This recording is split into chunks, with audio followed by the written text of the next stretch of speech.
Ahí ya estamos todos.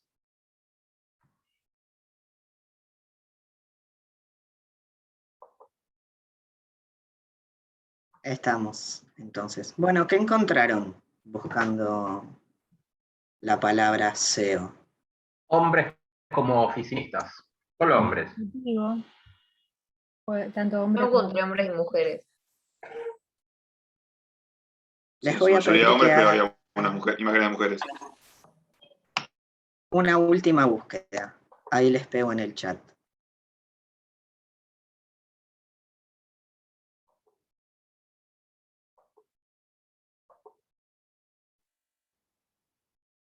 Esta siempre es interesante. Estamos buscando una persona emocional. Y la mayoría de las imágenes nos muestran Más que emocional, parece estresado o triste. tristes o algunas fuera de sí, superadas, pero siempre en su mayoría son mujeres, ¿no? No, no tanto. Hay una bastante variedad. No, sí, pero hay una mayoría bastante grande de mujeres. Y una mayoría de mujeres, sí, sí. El tema es así, cuando se programan los sistemas para... Hoy en día no es que uno manda un currículum por internet y hay una persona que recibe los 200 currículums que se enviaron y los revisa uno por uno. Hay un filtro en el medio. ¿Y cómo opera ese filtro? Se programan algoritmos que buscan ciertas características, ¿no? Y esas características los sistemas las tienen, como estamos viendo, asociadas, por ejemplo, a hombres o a mujeres. Entonces, por ejemplo, se asocia a los hombres con personalidades más fuertes, más analíticas. Y entonces, en función de esas búsquedas y esa programación, el filtro va a operar haciendo que una vez pasado por el algoritmo, muchas veces las aplicaciones que nosotros enviamos para un puesto de trabajo ni siquiera lleguen a ser leídas. Y este es un punto sobre el cual yo creo que va a haber que trabajar y se viene para los próximos años, empezar a revisar fuertemente cómo estamos construyendo estos criterios, ¿no? Porque la discriminación no está tan a la vista. Vos solo mandás un formulario o un currículum o un perfil por internet y no sabes qué es lo que sucede atrás que hace que nunca te llamen. Y hay que empezar a mirar un poco estas cosas y a entenderlas como un problema nuevo de esta era que eventualmente va a haber que abordar.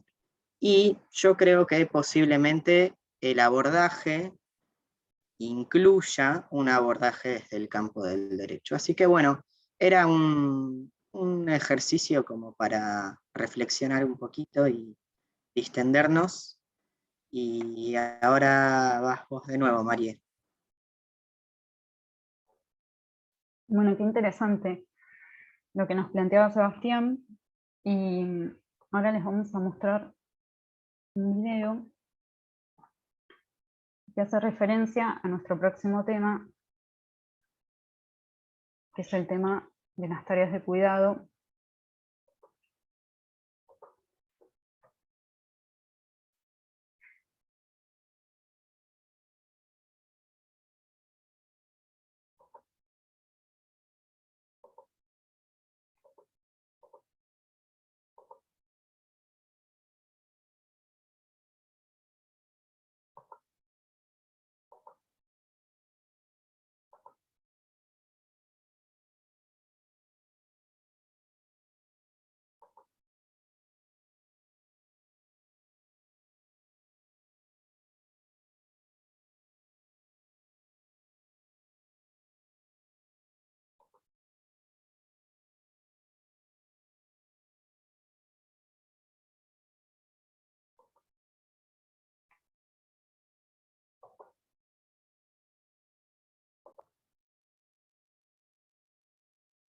Ahí vamos.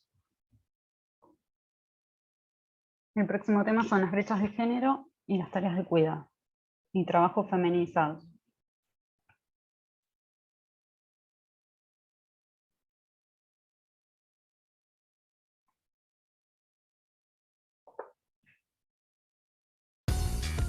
En Argentina, las mujeres son quienes llevan a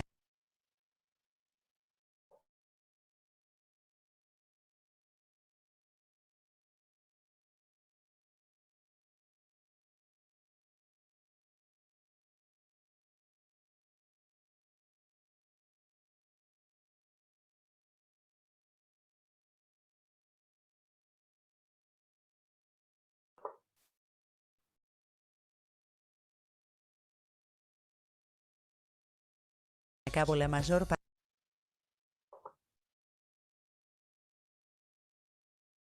parte de las tareas del cuidado y del hogar. Esta desigualdad en la distribución de las tareas afecta a la inserción laboral. Del total de personas en edad de trabajar, 7 de cada 10 varones participan de la fuerza laboral, pero solo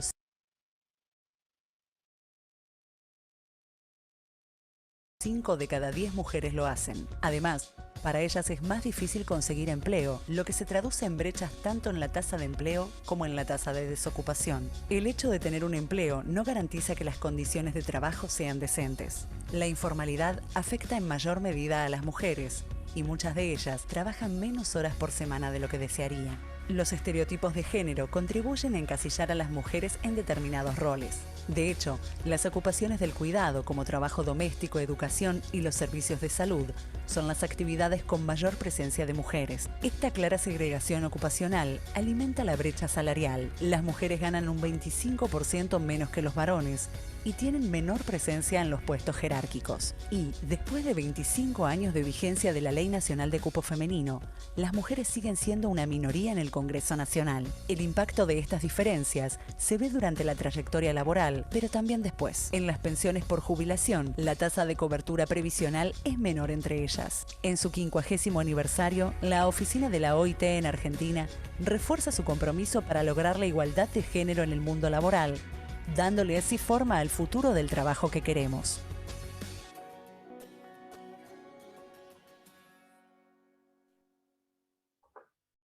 A cabo la mayor parte de las tareas del cuidado y del hogar.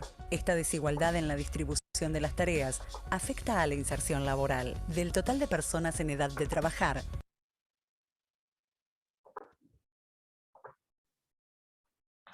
Bueno, el video nos muestra, ¿sí?, algunos datos que los vamos a reforzar en relación a todo lo que vivimos el año pasado en relación a la pandemia y al COVID. Sí, es interesante porque, según estimaciones de la Organización Internacional del Trabajo, hubo una paralización aproximadamente de 2.700 millones de personas en cuanto a la fuerza del trabajo mundial a raíz del COVID. Y si bien el virus o la relación, ¿sí?, que nosotros teníamos con el tema del COVID, siempre se decía, ¿no?, que era igualador, así que el virus, o en líneas generales, se iba a afectar, digamos, a todos de manera igual.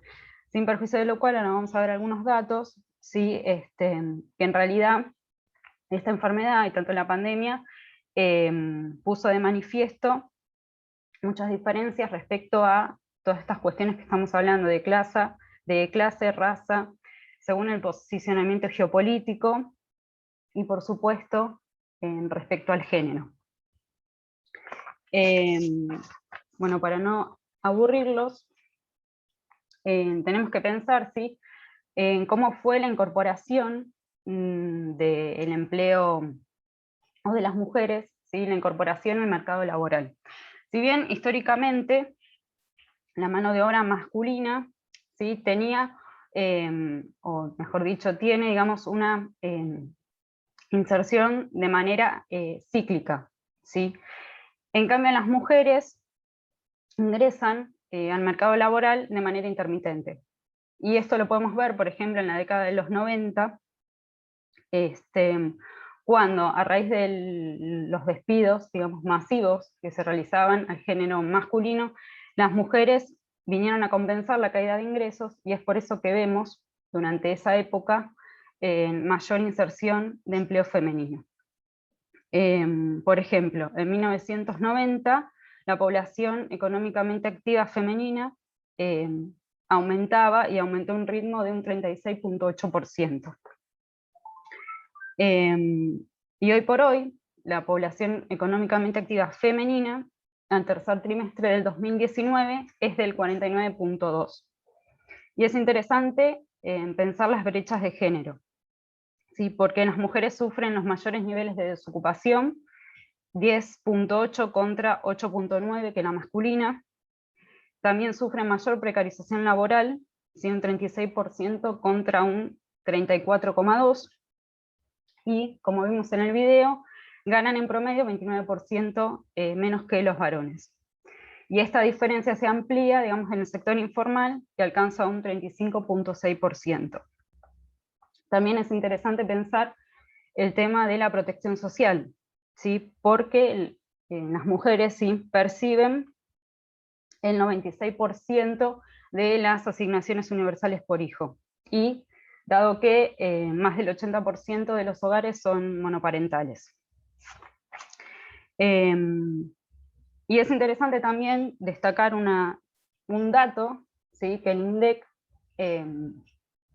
incorporó en las encuestas a partir del año 2003, porque se incorporó el dato, ¿sí? Del trabajo no remunerado y el uso del tiempo. Y esta encuesta sí arrojó los resultados de que las mujeres realizan 76% del trabajo de las tareas de cuidado no remunerado, mientras que el 57,9% de los varones realizan este trabajo. Y en cuanto al tiempo, ¿sí? De las tareas de cuidado, implica 6,4 horas semanales, que implica a las mujeres realizar las tareas de cuidado, respecto de 3,4 horas semanales que realizan los hombres. Y la pandemia también puso, digamos, de manifiesto, o puso sobre la mesa, digamos, cómo compensar las cuestiones de el trabajo, ¿sí? De realizar home office, con estas obligaciones familiares. Y para no aburrirlos más con los datos, es interesante también destacar el tema del ingreso familiar de emergencia respecto de las trabajadoras, que lo recibieron el 87% de trabajadoras de casas particulares que tenían a cargo niños o niñas adolescentes. Y de estas trabajadoras de casas particulares, el 44% eran representados en hogares monoparentales.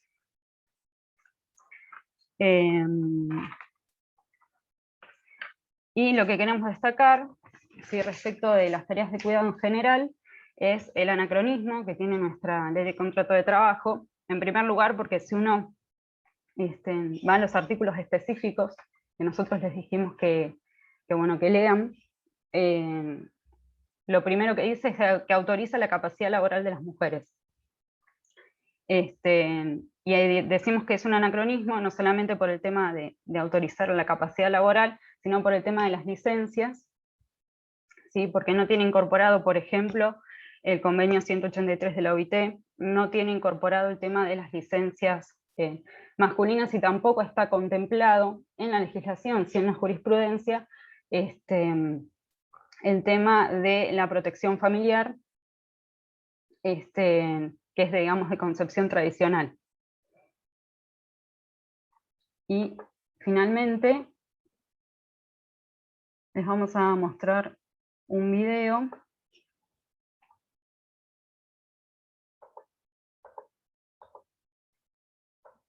Le vamos a dar el pase nuevamente a Sebastián.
Profe, Sí, quería decir algo que por Sí. ahí con el tema de los porcentajes, desde mi punto de vista, como siempre, o sea, acompañando lo que dijo el compañero también, que es una sociedad muy desigual y que siempre se tomaron decisiones, digamos, desiguales en el ámbito del trabajo de mujeres y de hombres.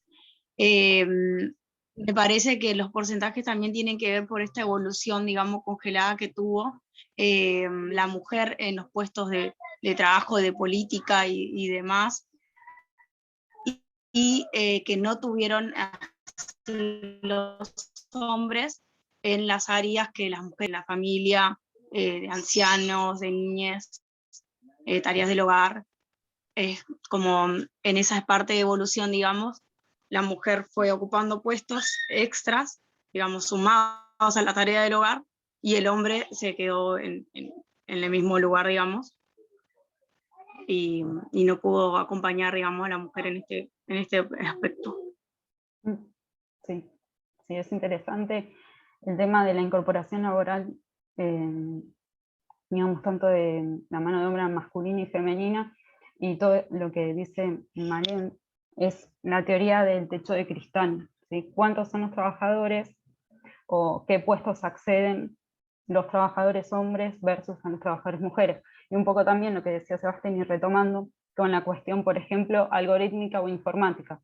¿Sí? Pensemos cuántos son los trabajadores, o esto el ejercicio que nos dio, pensemos cuántos son los trabajadores hombres que acceden a puestos, por ejemplo, de tecnología y no las mujeres. Pero es un problema, digamos, estructural que, digamos, tiene la consecuencia laboral, pero es también una cuestión de educación, de sociedad. Así que, Sí, bueno, si gracias. vamos a hacer una reflexión un poquito más crítica también, casi que la inserción laboral de las mujeres es una gran estafa, ¿no?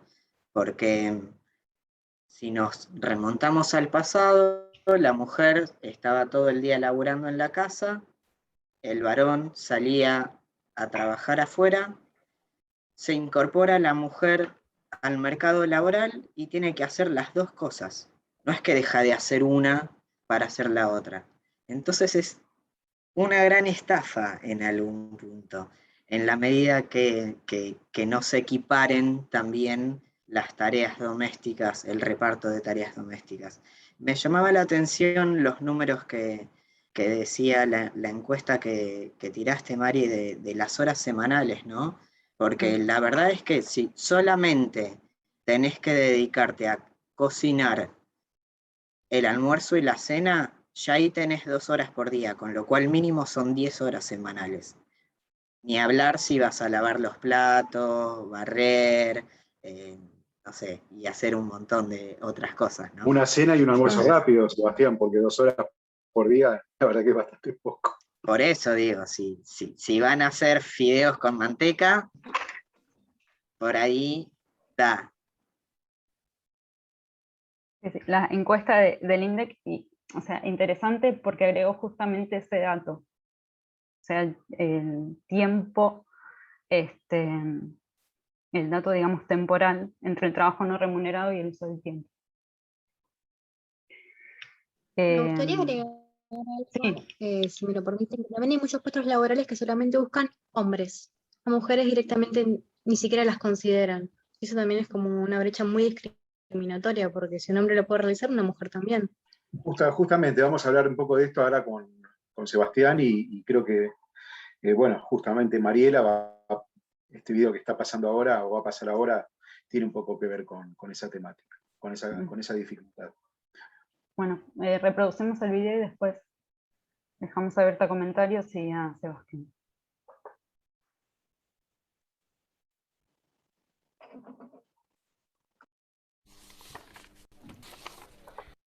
Está muy bien su currículum y su experiencia profesional es muy interesante para el puesto que estamos buscando. Muchas gracias. Aunque hay una serie de años aquí en los que no ha puesto nada. Verás que ese año fui madre y decidí dedicarme a mis hijos. La verdad es que tiene una formación realmente buena. Pero ahora mismo necesitamos a alguien con un plus para este puesto y mire, no le voy a mentir. Lleva demasiado tiempo fuera del mercado laboral. Hay una serie de años que no pones nada. Ya, es que fui madre y me dediqué a mis hijos. Pero estoy recuperando el tiempo y aprendo muy rápido. Lo único que aquí aparecen unos años que no has escrito nada, no has puesto nada. Me dediqué a un proyecto personal. Un proyecto personal, qué interesante. ¿Y exactamente en qué consistió? ¿A qué te dedicaste? ¿Y estos años en qué compañía? La verdad es que no se lo puedo decir. ¿Era usted espía o...? No exactamente, no lo diría yo así. Vale.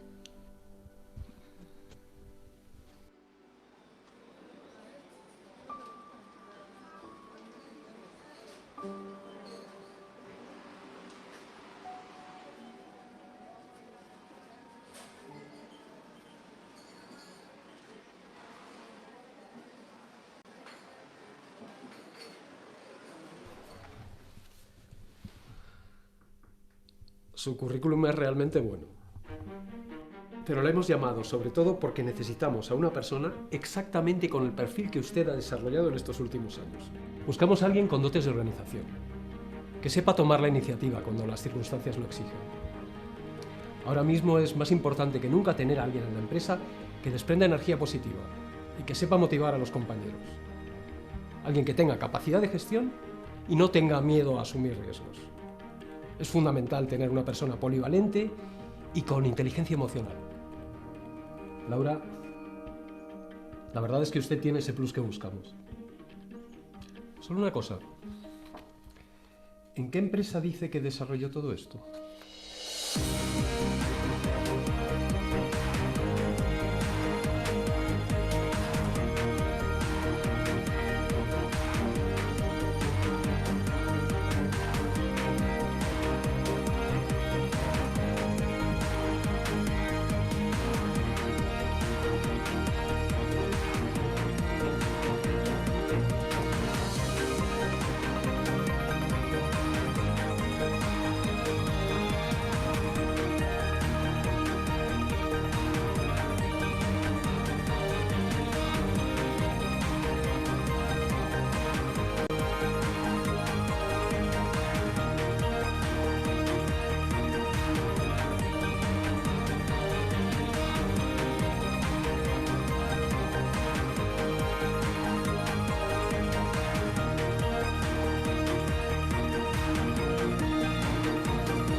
Bueno, queda mucho por recorrer, mucho por conquistar derechos, y una cuestión, digamos, no solamente que excede a esta discriminación, tal vez que nosotros tenemos más palpable, que es discriminación entre mano de obra femenina y mano de obra masculina, sino que tenemos que pensar también que hay otros grupos vulnerables y otras categorías sospechosas, como lo venimos hablando a lo largo de la clase, y bueno, Sebastián nos va a comentar sobre ellos.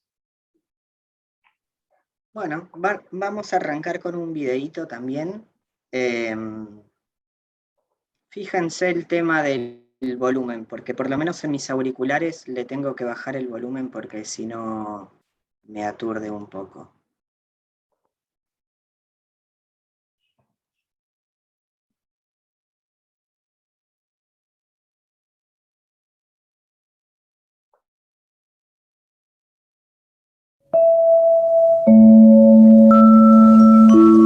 En un lugar muy particular.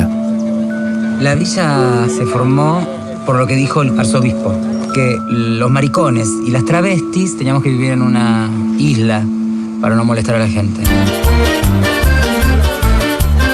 Y cartoneras. Y sí, para arrimar unos pesos. Cartonera de día, modista de tarde y algunas noches... Ella sale, trabaja trabaja juntando lo que otros tiran. Ellos son Julia y Manuel. Se han quedado solos. Su encuentro cambiará sus vidas. ¿Querés que te ayude? ¡Soltá la nena, por favor! ¡Te está buscando, loco, hijo de puta! ¡Habla! ¡Habla! ¿Ale de Alejandra? Ale nomás. Ale a secas. No quiero que vuelvas a esa casa. Se llama Manuel, es mi papá. Una película sobre la posibilidad de ser feliz. ¿Y por qué lo que Ale tiene que ir a ver a esa nena otra vez? Va a terminar presa. Nosotras podemos vivir como el resto de la gente en una casa. Poder salir a la calle sin tener que hacer culpa tierra cada vez que pasa un patrullero. Una película sobre el deseo de ser quien uno quiere ser. ¿Por qué hablas como mujer? Un desafío a nuestras certezas. A ver, ¿y vos por qué te imaginas que yo te voy a dejar que te acerques a mi hija? Yo no los voy a dejar, Pedro. Somos vagabundas. Siempre vamos a estar desde afuera mirando cómo la gente anda en auto y come en restaurantes y viven en una casa. Siempre. Porque para entender al otro, hay que animarse a ver el mundo a través de sus ojos.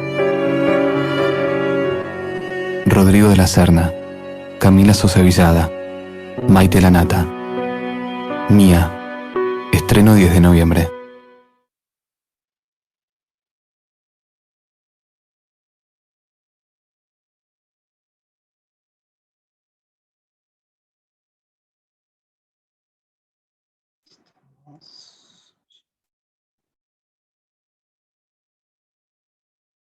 Bueno. Ya se imaginan de qué vamos a hablar, me parece. No les estoy pasando un estreno que vaya a ocurrir, es una peli bastante que tiene ya unos cuantos años. La encuentran entera en YouTube si les interesa, y si no, creo que también está en Cinear o como sea el nombre actual que tiene la aplicación. Vamos a hablar, y el cuatri pasado, la verdad es que cuando nos tocó abordar este tema estábamos hablando de la mal llamada Ley de Cupo Laboral Trans, que era un proyecto de ley en ese momento, y ahora es una ley ya sancionada. Digo la mal llamada Ley de Cupo porque en realidad es una ley que se llama Ley de Promoción del Acceso al Empleo Formal para Personas Travestis, Transexuales y Transgénero. ¿Qué la diferenciaría de un cupo? Un cupo solamente establecería un porcentaje de personas de esa población que deben ocupar los puestos. La verdad es que no sé si tuvieron la oportunidad de pegarle una leída o de leer algún resumen y ver algunos de los puntos más importantes. Es una ley muy interesante y muy de avanzada, como nos tiene acostumbrados nuestro país en materia de derechos de la diversidad. Entonces, hay algunas cuestiones que me parecía que era interesante resaltar. La ley establece un cupo a nivel nacional en los 3 poderes del Estado, en los ministerios públicos, en los organismos descentralizados o autárquicos, en los entes públicos no estatales, en las empresas y sociedades del Estado. Es decir que es un cupo que abarca gran parte de lo que es la estructura del Estado a nivel nacional. Bueno, después invita a provincias y a la ciudad autónoma a adherirse, pero ya solamente con el ámbito nacional creo que tiene un alcance muy grande. Como veíamos un poco en el tráiler de la película Mía, hay una serie de dificultades que tiene el colectivo trans travesti que no arrancan con no poder acceder a un trabajo, arrancan desde mucho antes. Arrancan desde no poder acceder, por ejemplo, a una educación formal como hemos accedido todos los que estamos en esta reunión. Este es un punto al que no le escapa la ley que se sancionó. El artículo 6 habla de la terminalidad educativa y de la capacitación y establece lo siguiente.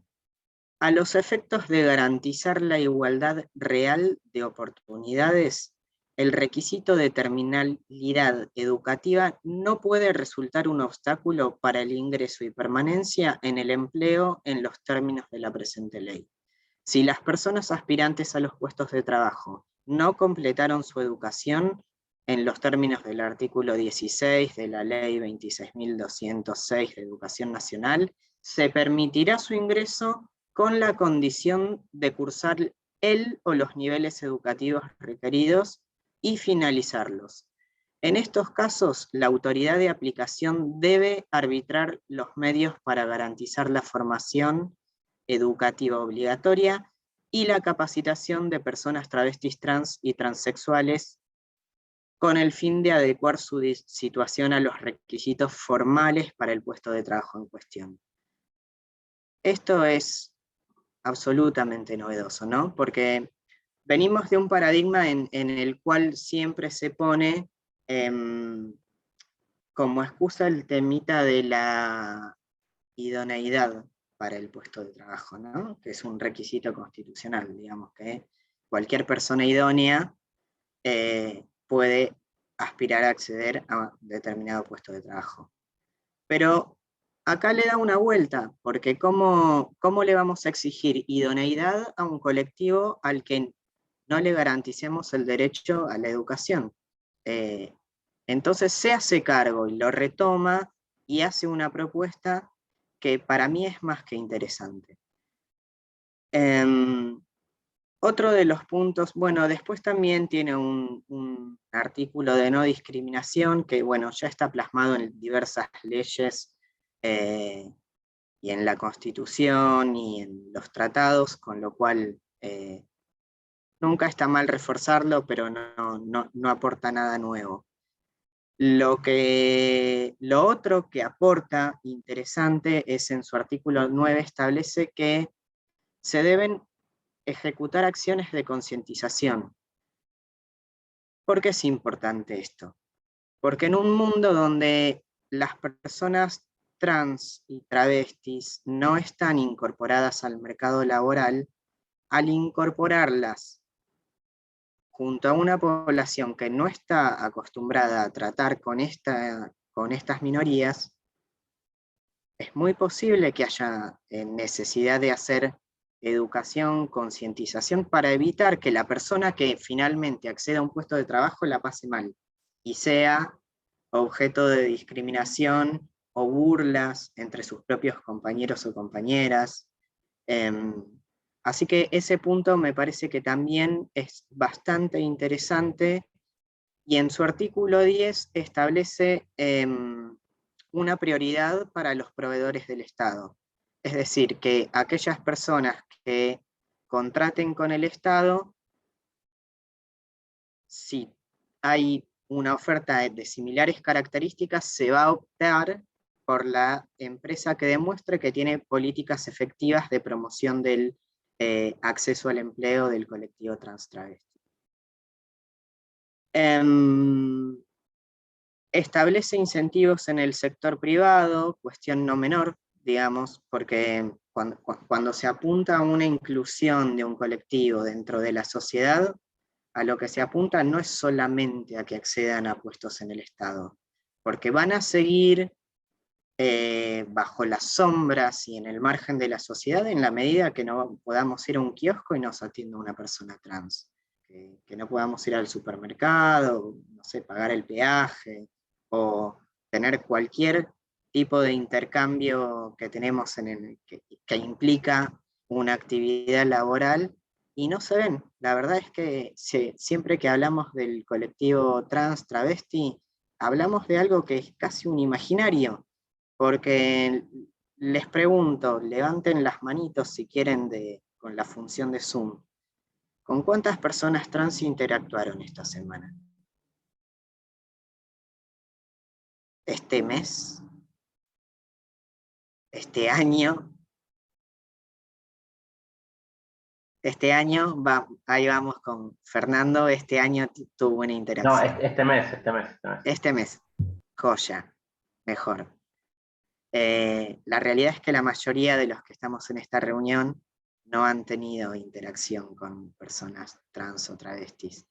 Y eso es un problema. Entonces me parece muy interesante apuntar a un incentivo en el sector privado, porque si bien no se puede obligar, un incentivo es posible que genere algún tipo de movimiento para que también desde el sector privado se interesen por empezar a incorporar personas de este colectivo tan postergado.